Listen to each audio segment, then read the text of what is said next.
20장 10절부터 20절까지입니다.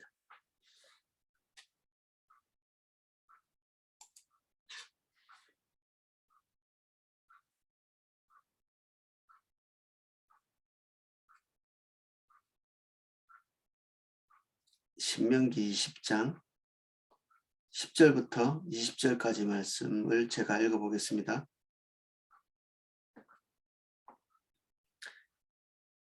내가 어떤 성읍으로 나아가서 치려할 때에는 그 성읍에 먼저 화평을 선언하라. 그 성읍이 만일 화평하기로 회답하고 너를 향하여 성문을 열거든 그 모든 주민들에게 내게 조공을 바치고 너를 섬기게 할 것이요. 만일 너와 화평하기를 거부하고 너를 대적하여 싸우려 하거든 너는 그 성읍을 에워쌀 것이며 내 하나님 여호와께서 그 성읍을 내 손에 넘기시거든 너는 칼날로 그 안에 남자를 다 쳐서 죽이고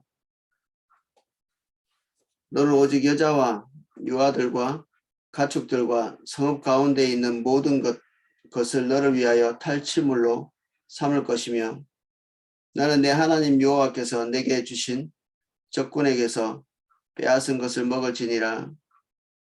내가 내게서 멀리 떠난 성읍들 곧 이 민족들에게 속하지 아니한 성읍들에게는 이같이 행하려니와 오직 내 하나님 여호와께서 내게 기업으로 주시는 이 민족들의 성읍에서 호흡 있는 자를 하나도 살리지 말지니 곧 헷 족속과 아모리 족속과 가나안 족속과 브리스 족속과 히위 족속과 여부스 족속을 내가 진멸하되 내 하나님 여호와께서 내게 명령하신 대로 하라.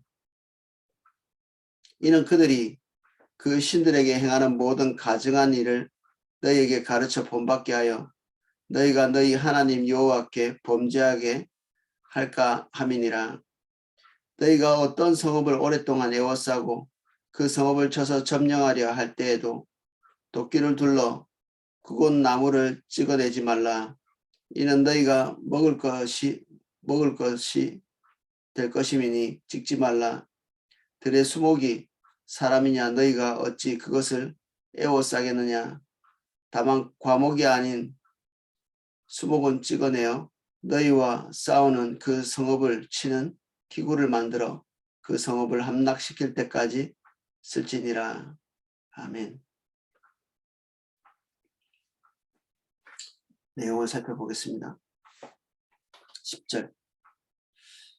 내 어떤 성읍으로 나아가서 치려할 때 그 성읍에 먼저 화평을 선언하라.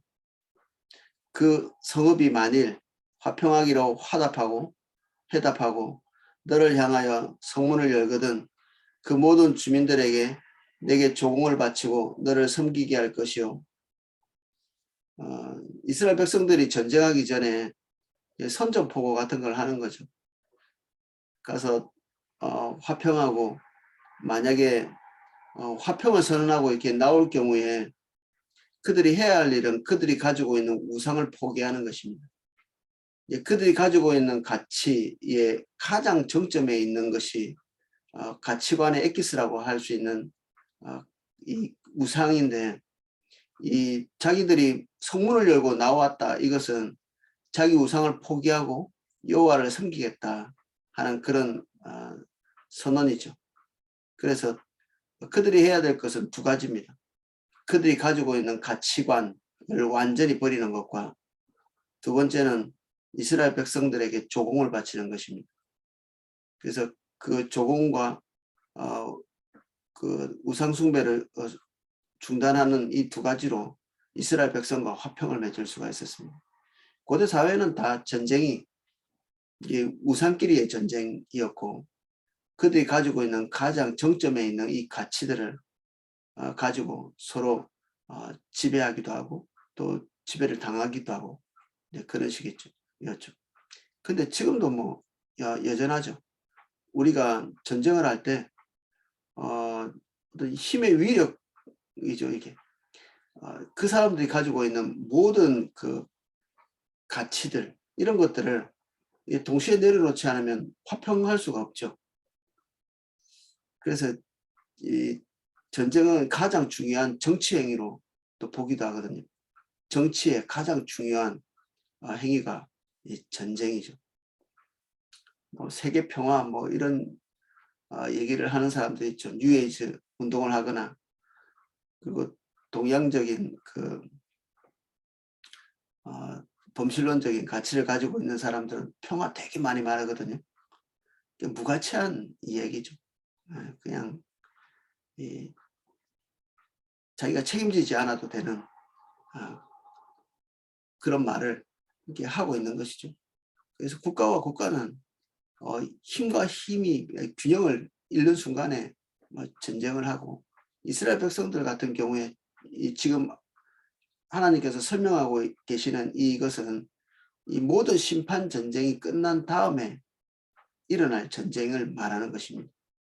이스라엘 백성들이 가나안 땅에 들어갈 때 말씀하신 이 족속들은 이미 하나님 앞에 수백 년 전부터 심판받기로 결정한, 이제 더 이상 유예가 되지 않는 그런 그룹들이기 때문에 지금 말하고 있는 이런 규정하고는 조금 다른 규정이 적용되죠.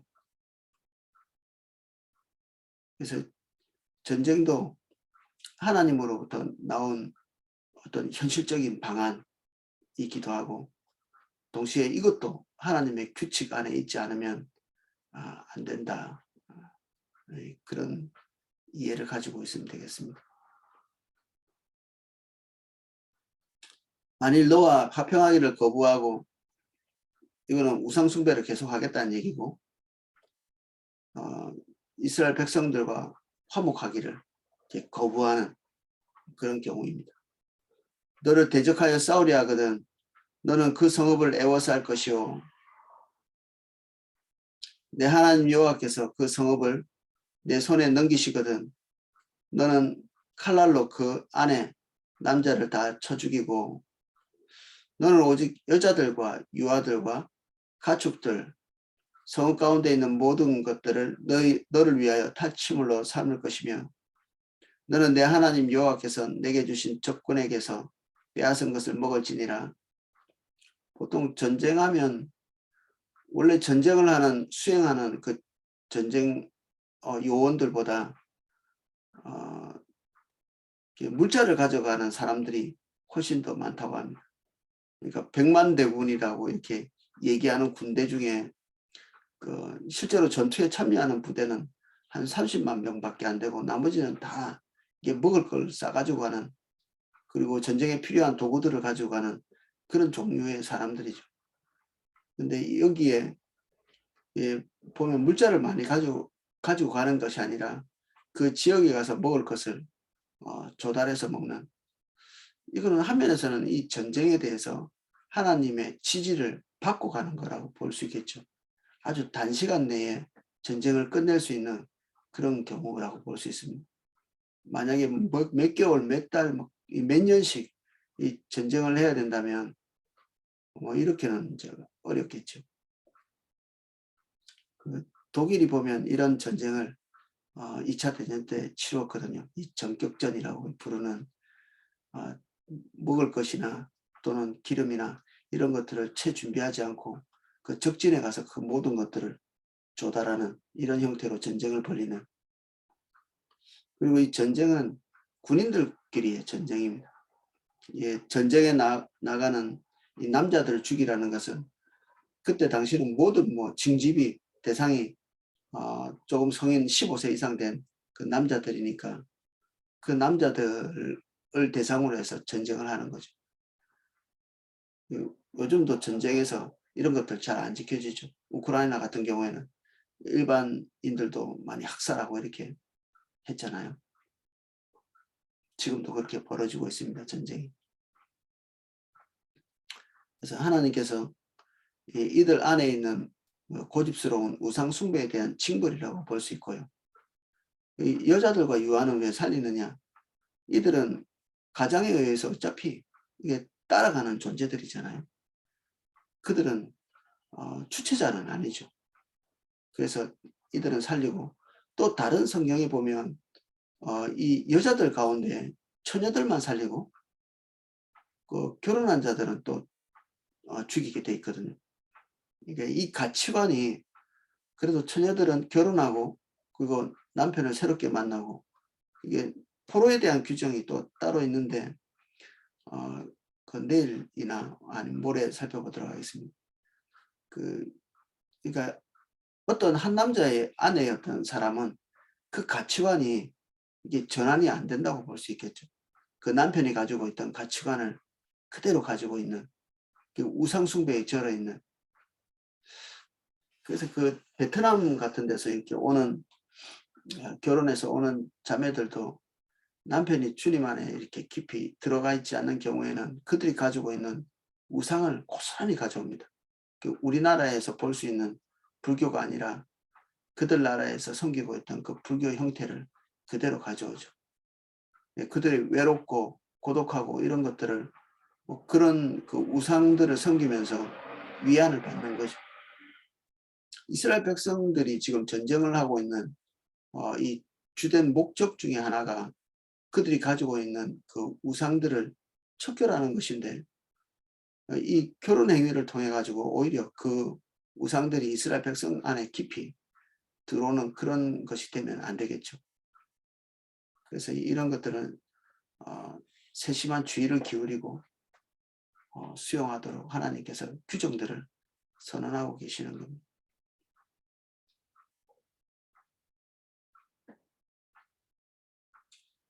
내가 내게서 멀리 떠난 성읍들 곧 이 민족들에게 속하지 아니한 성읍들에게는 이같이 행하려니와 오직 내 하나님 여호와께서 내게 기업으로 주시는 이 민족의 성읍에서는 호흡이 있는 자를 하나도 살리지 말지니 위에까지 설명했던 전쟁의 방식들은 미래의 일이죠. 아주 먼 미래의 일들. 지금 당장 이스라엘 백성들이 처해 있는 이 전쟁은 일곱 족속에 해당하는 것들입니다. 가나안 일곱 족속.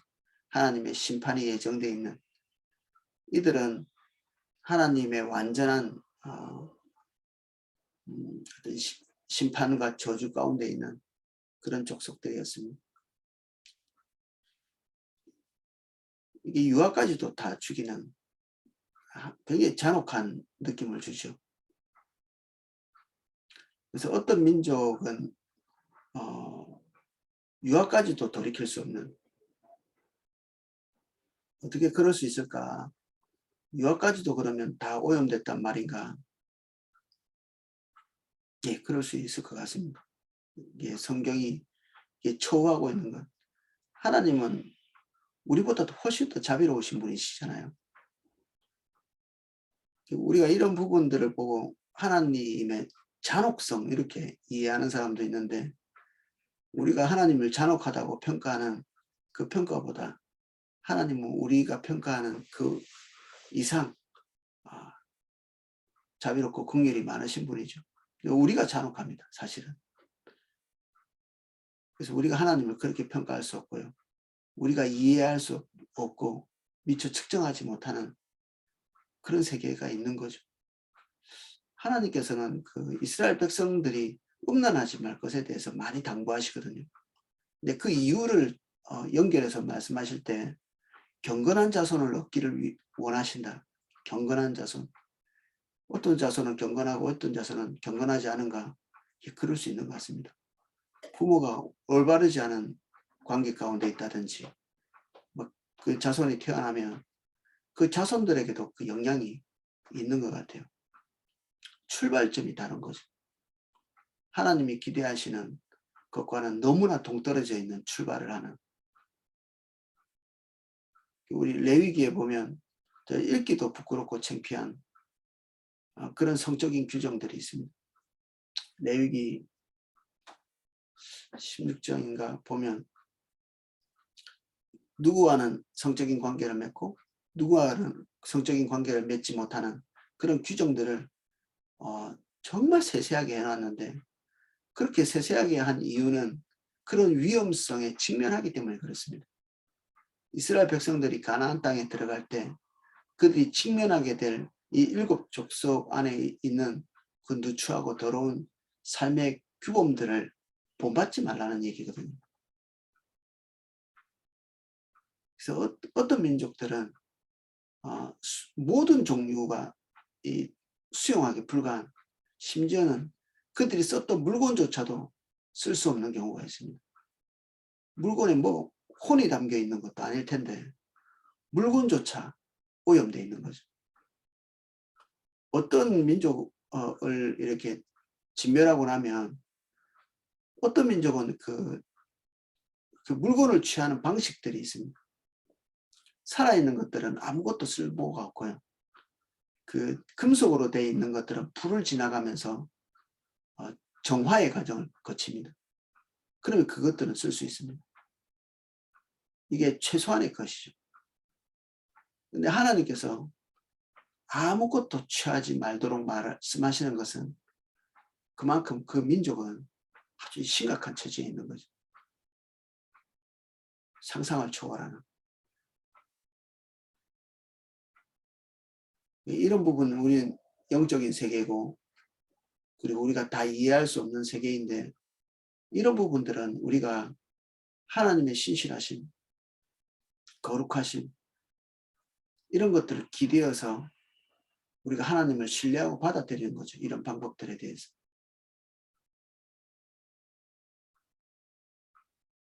인본주의적인 방법들이 더 자비로워 보일 때가 있는데 그 자비가 만들어내는 그 자비가 생산해내는 부조리와 불합리는 그 뒤에 더 참혹한 결과들을 거기서부터 도출해냅니다. 지난주에 좀 언급했던 사형제도 같은 것들이 그렇죠.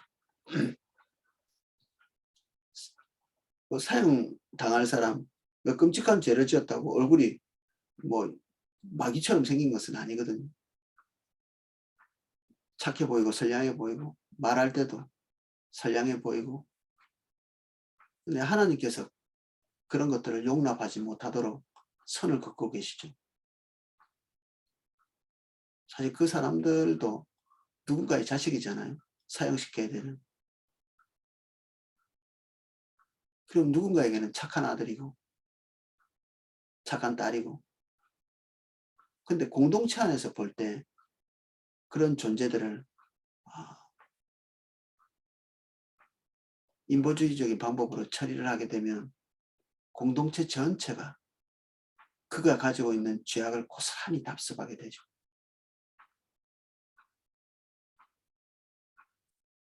우리는 주님처럼 지성이 무궁하지 않습니다. 그리고 우리는 인간에 대한 이해가 하나님처럼 완전하지 않죠. 그래서 우리가 가지고 있는 자비는 항상 불확실합니다. 세상이 말하고 있는 자비, 긍휼도 대단히 불확실하고 뜬구름 잡고 있는 거죠.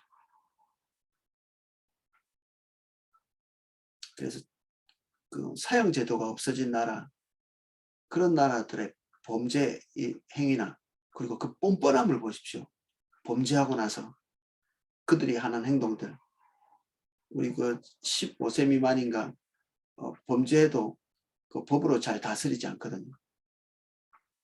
그들이 생각하고 있는 그 뻔뻔함, 죄에 대해서 가지고 있는 그 자세와 태도는 아주 사악하죠. 두려움이 없는 것입니다. 그 징벌이 없기 때문에 그들의 죄에 대해서 심각성을 느끼지 못하는 이미 너무나 어릴 때부터 오염되어 있기 때문에 사실 교정이 불가능합니다. 그런 경우에. 죽이는 거 외에는 방법이 없는데 우리는 나름대로의 어떤 긍휼과 자비로서 살리도록 하죠. 교정은 불가합니다. 교정된다 할지라도 공동체 전체를 위해서는 징벌을 가하는 것이 맞죠. 여기에 나와 있는 그 전쟁도 가나안 땅에 있는 7 족속에 해당하는 것은 아니지만 확장된 형태의 징벌적 차원이 있습니다. 하나님 앞에서. 그래서 그들에게 화평을 먼저 선언하는 것이죠. 그들이 우상을 버리고 그들이 가지고 있는 악한 가치관들을 버리고 주님께로 돌아올 수 있는 기회를 주는 것입니다. 그 책임 있는 자들에게. 책임이 없는 자들에게는 하나님께서 책임을 묻지 않으시죠. 그 사람들이 여자와 유아들입니다.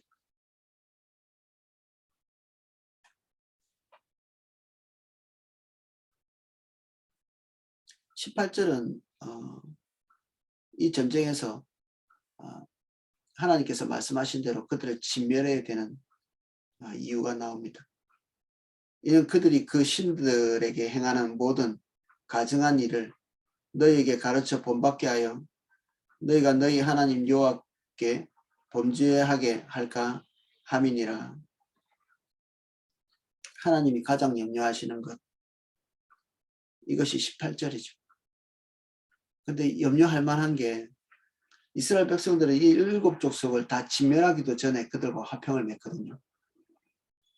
뭐 결과는 우리가 다 알다시피 다 진멸하기도 전에 그들이 가지고 있는 우상들과 연합하면서 하나님을 떠나게 되죠. 진멸해야 될 자들이 진멸을 당하는 그런 상황까지도 가버립니다. 안타깝죠. 19절 너희가 어떤 성읍을 오랫동안 애워싸고 그 성읍을 쳐서 점령하려 할 때에도 도끼를 둘러 그곳에 나무를 찍어내지 말라. 이는 너희가 먹을 것이 됨이니 찍지 말라. 들의 수목이 사람이냐? 너희가 어찌 그것을 애워싸겠느냐? 전쟁 중에도 필요 이상의 행동을 하지 않도록 하나님께서 규정을 짓고 있죠. 그 이상의 폭력성 그리고 지나친 잔혹성 이런 것들을 금하는 거죠. 물론 나무이지만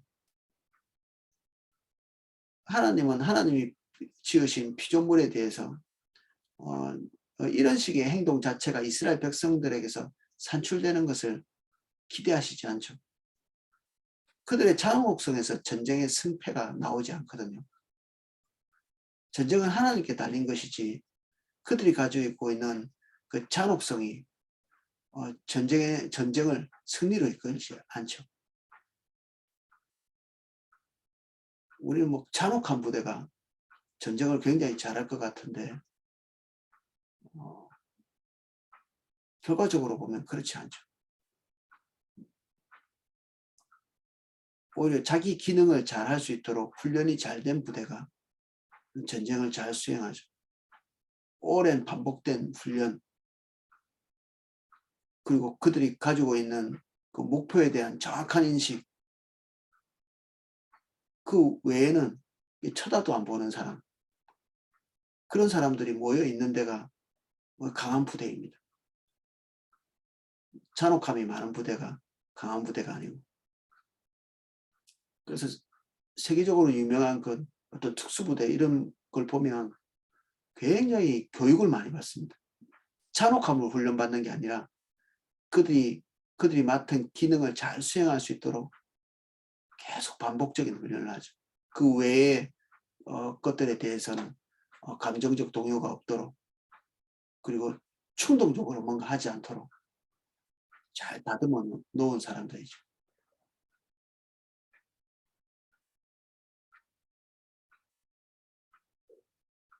그래서 과목들은 나중에 그 민족들 안에서 살아남은 사람들이 먹거나 아니면 이스라엘 백성들이 또 취하거나 이렇게 해야 되니까 작벌하지 말도록 하나님께서 말씀하고 계시고 다목 과목이 아닌 수목은 찍어내어 너희와 싸우는 그 성읍을 치는 기구를 만들어 그 성읍을 함락시킬 때까지 쓸지니라. 그래서 필요한 것들은 잘라내고 필요하지 않은 건 잘라내지 않는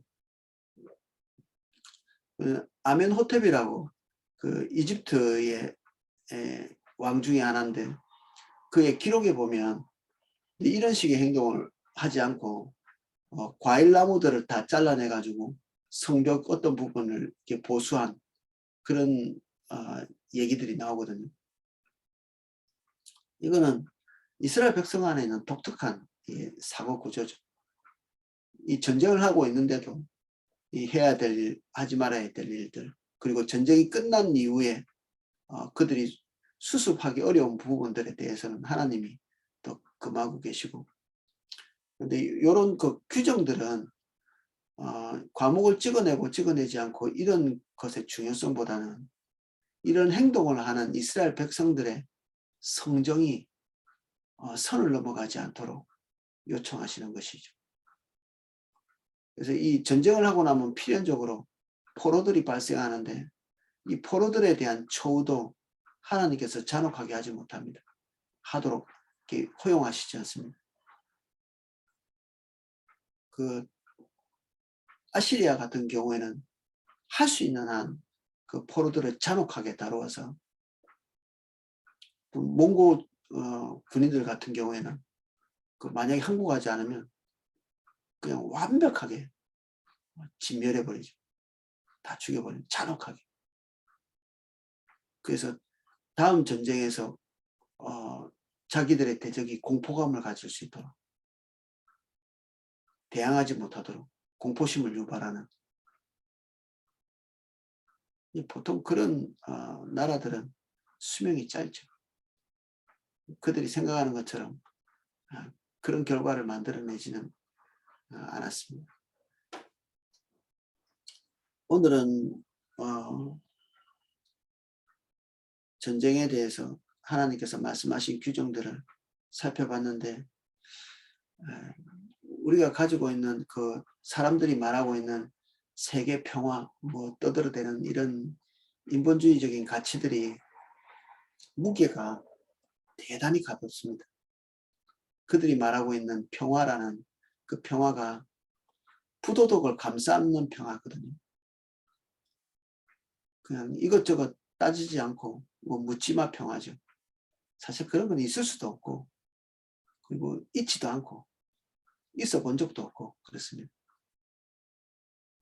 하나님께서 우리에게 그런 로맨틱한 법률들을 제정하시지 않죠.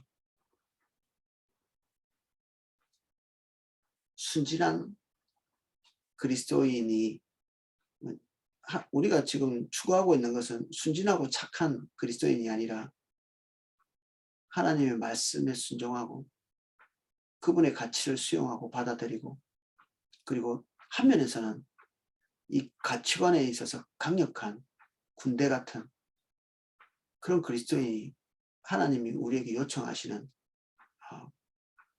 우리의 모습이죠. 그래서 주일날 지금 선포되고 있는 이 말씀을 우리가 집중력을 가지고 들어야 합니다. 집중력을 가지고. 안 그러면 우리는 그냥 로맨틱한 그리스도인이 될 수밖에 없습니다. 착한 사람 되는 바보죠, 바보. 도대체 세상 안에 있는 옳고 그른 것을 제대로 걸러낼 수 없고, 뭐 그리스도인은 어떻게 살아야 되는가, 모범적으로 살아야지, 뭐 이 정도 얘기밖에 할 수 없는, 무엇이 올바르지 않고 어떤 상황에 어떻게 대처해야 되는지 지적인 판가름을 할 수 없는, 우리가 지금 결정하고 있는 결정사항이 어떤 요소로 인해서 문제가 있는지 이런 것들을 결정하지 못하면 세상에서 우리가 어떻게 모범을 보입니까? 지성이 죽고 나면 믿음도 죽습니다. 우리가 착하게 행동하고 싶죠. 근데 우리가 결정한 것이 다 착한 결과를 가져오지 않거든요. 그래서 하나님께서 우리에게 말씀하신 규정들을 가지고 우리의 생각부터 잘 정리할 수 있도록 해야 하고요. 그리고 우리에게 계속 찾아오는 정보들, 직장에서나 사람들과의 관계에서나 끊임없이 우리는 정보를 수용할 수밖에 없잖아요. 그것들 안에 우리가 걸러내야 될 부분들이 엄청나게 많은데, 그것을 걸러낼 수 있는 힘이 하나님의 말씀이죠. 그것을 할 수 있는 방법들을 지금 이 주일날 좀 고달프죠, 우리의 머리가. 근데 이런 것들이 훈련되지 않으면 사실 우리는 세상에 나가서 무기력하게 됩니다. 전쟁 자체가 잘 안 되는 거죠. 지금 여기에 있는 전쟁의 핵심은 그들이 우상을 내려놓도록 하는 것인데 지금 우리가 이런 무력을 쓸 수 있나요? 핵심적인 전쟁은 남아 있습니다. 가치관의 전쟁. 물리적인 방법을 썼죠, 여기는. 때로는 우리는 지금도 그렇게 해야 될 수도 있습니다. 호락호락하지 않을 수가 있죠. 그런데 어떤 면에서 지금은 이 물리력으로 하는 전쟁이 아니라 이 지성으로 하는 전쟁에 우리가 노출되어 있거든요. 그래서 지금 훈련해야 합니다. 우리가 이 가치관을 생각해야 하고 잘 돌아가지 않는 머리를 돌려야 되고 그 귀찮은 생각들을 해야 합니다. 귀찮아해서는 안 됩니다.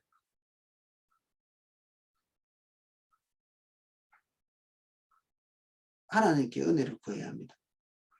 이거 귀찮아요, 듣기 싫어요가 아니라 주님, 내 지성이 올바른 것을 판단할 수 있도록 수용하고 이해할 수 있도록 도와주십시오. 그렇게 기도하면서 주일날 설교를 들어야 되겠죠. 좀 더 쉽게 말해주세요. 지금이 제일 쉽습니다. 놀랍게도 지금이 제일 쉬운 것입니다.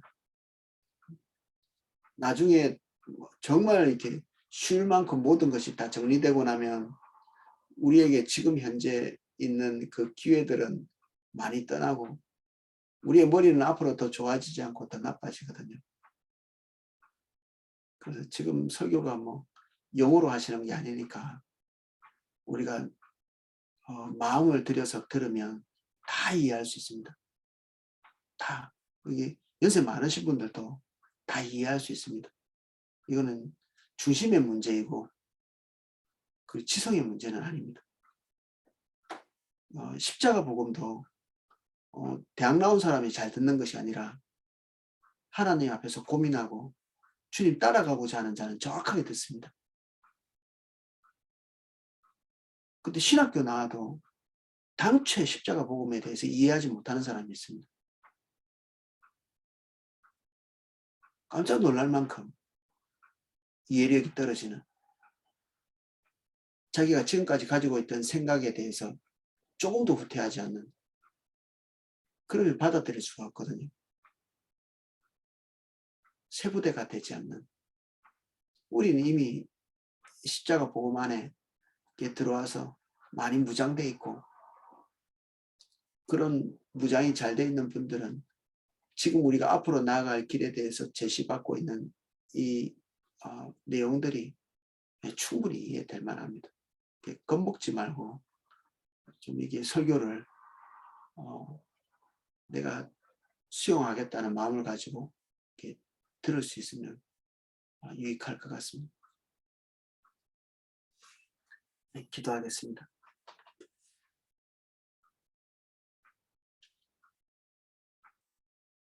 결국 고대 전쟁이나 지금 우리가 벌리고 있는 전쟁이나 가치관의 전쟁입니다. 때로는 죽고 사는 모든 문제가 우리의 가치관에 달려 있습니다. 우리가 군인같이 무장할 수 있도록 도와주십시오. 우린 누군가에게 나가서 이 가치관의 전쟁을 직면하는 군인들입니다. 우리가 어디에서 누구의 가치관과 직면하든지 우리가 준비된 자가 되게 해주십시오. 우리가 추구하고 있는 소망에 대해서 언제든지 말할 수 있는 준비를 하라고 우리에게 요청해 오신 그 말씀대로 우리가 준비된 자가 되게 해주십시오. 준비 없이 승리할 수 없고 준비 없이는 우리에게 언제 닥칠지 모르는 기회들에 선한 열매를 맺을 수가 없습니다. 우리의 지각을 더 열어주시고 우리 마음을 열어주십시오. 우리 삼사교구 모든 지체들 한 분 한 분 예수님 이름 축복합니다. 아무도 하나님께서 우리를 새롭게 인도하신 그 인도에서 탈락되고 누락되지 않도록 모두가 다 군인같이 하나님 앞에 계수함을 받을 수 있도록 은혜를 주옵소서. 승리할 자가 되게 해주십시오. 잘 준비된 자가 승리할 자입니다. 나태하지 않게 해주십시오. 게으르지 않게 해주세요. 깨어있을 수 있도록 도와주십시오. 모든 하나님의 말씀에 안일하게 반응하지 않도록 은혜를 주옵소서. 주님, 이 고난주간 우리가 기념하며 이 시간 주님 더욱 생각하며 지나가기를 원합니다. 우리를 위해 십자가 지신 예수 그리스도의 고난의 길을 우리 기억하는 한 주간 되게 하시고 저녁에 우리가 시간을 또 내어서 주님 앞에 대면하는 그런 한 주간 될 수 있도록 인도해 주십시오. 우리가 우리의 삶을 항상 주님이 기대하시는 대로 결정하게 해주세요. 예수님 이름으로 기도합니다. 아멘. 기도하실 수 있도록 음악을 방송해 드리겠습니다.